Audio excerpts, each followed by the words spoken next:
AI to improve road safety. Welcome back to Techstination. I'm Fred Fishkin. With us from Rekor Systems is Executive VP Charles Degliomini.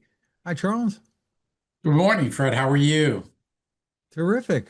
Great to meet you. And let's start out with a little bit of background about Rekor.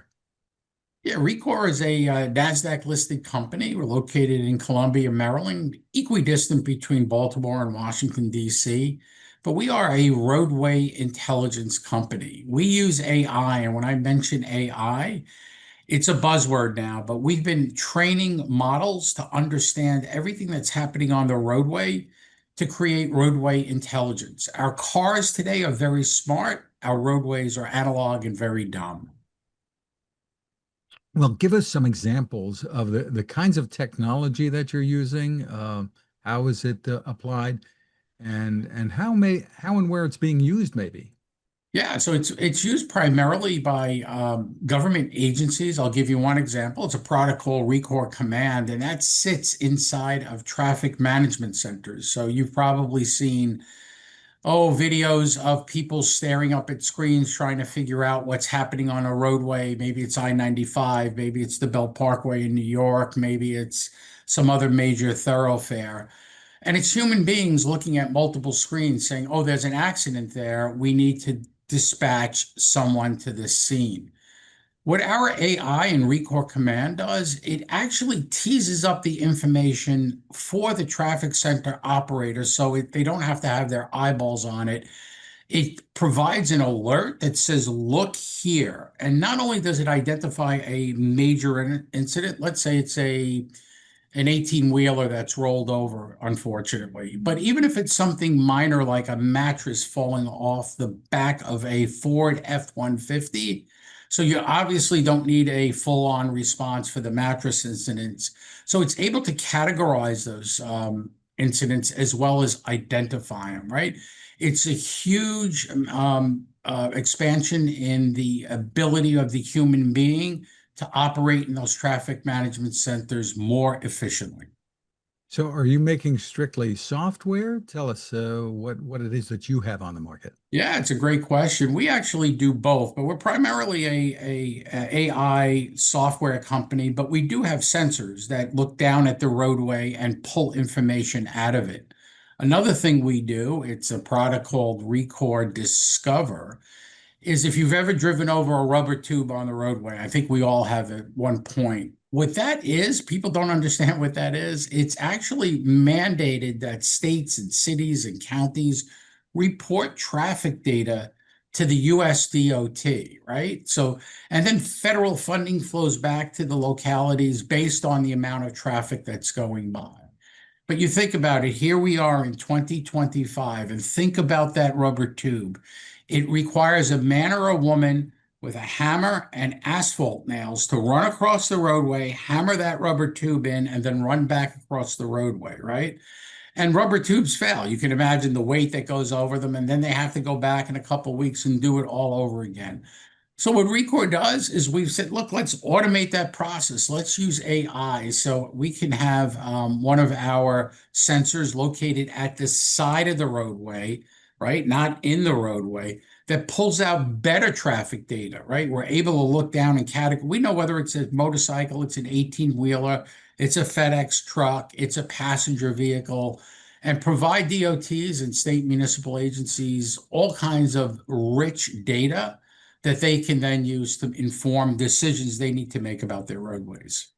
So, whether it's your sensors or cameras that government agencies might be using on roads and highways, you are analyzing what it's seeing to alert the proper people to take a look here. Right, right. Two different use cases. One is just specifically for traffic studies, but the other thing for incident management, we pull in not only video data, right? It could be our sensor that's on the roadway, or we've all seen the traffic cams that are out there. We could pull information off of the AI looks at that.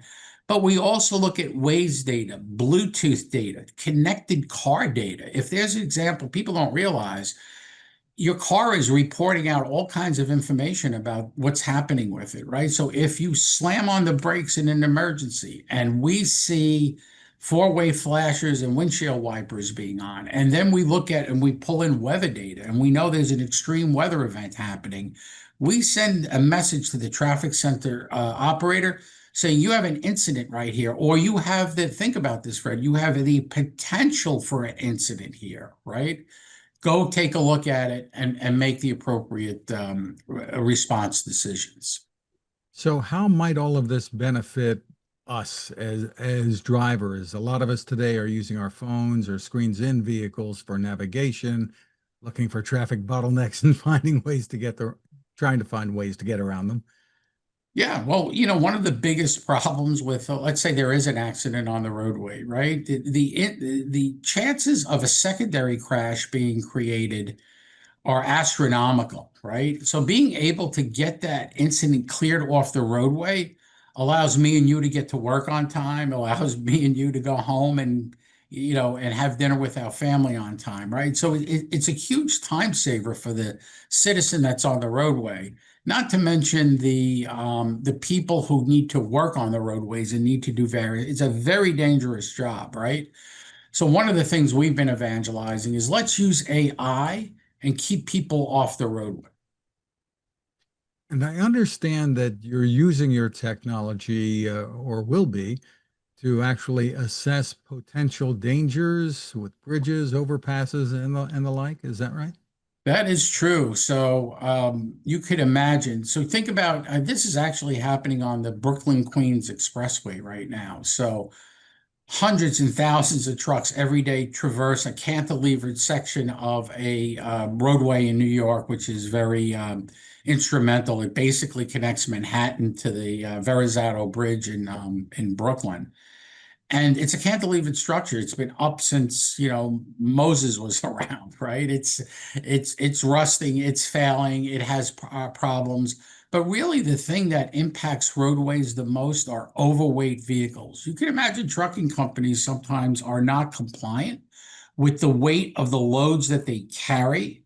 So what Rekor does is we can embed a sensor in the roadway. When that vehicle travels over that sensor, we can weigh it on the spot, and then we can send an alert saying, hey, this vehicle is overweight. In New York City, that's resulting in trucking companies getting fines in the mail. They open up their mail and they say, hey, you're not going to get away with this, buddy. We see you, right? And it doesn't take a police officer to pull you over. Now, what does that do? That improves safety on the roadway. It especially keeps that weight off of not only the roadway, but the bridges, which can't tolerate overweight vehicles. And every time a overweighted, let's say 18-wheeler traverses a bridge, it has a negative impact and it reduces the lifespan of that bridge. So once again, it's AI technology identifying the vehicle and actually weighing it as it's rolling down the roadway. Really interesting. Yeah. Are you yet able to assess things like, I suppose it takes a physical inspection, assess like weaknesses and dangers before, God forbid, a collapse? Yeah, we're not doing that right now. Our AI is specifically tuned to vehicles and not infrastructure, right? But I'm sure there's other companies out there that are doing just that, that are be able through a video stream to say, hey, this bridge arch may or may not have a problem. Are you measuring things like greenhouse gases? Did I read something about that?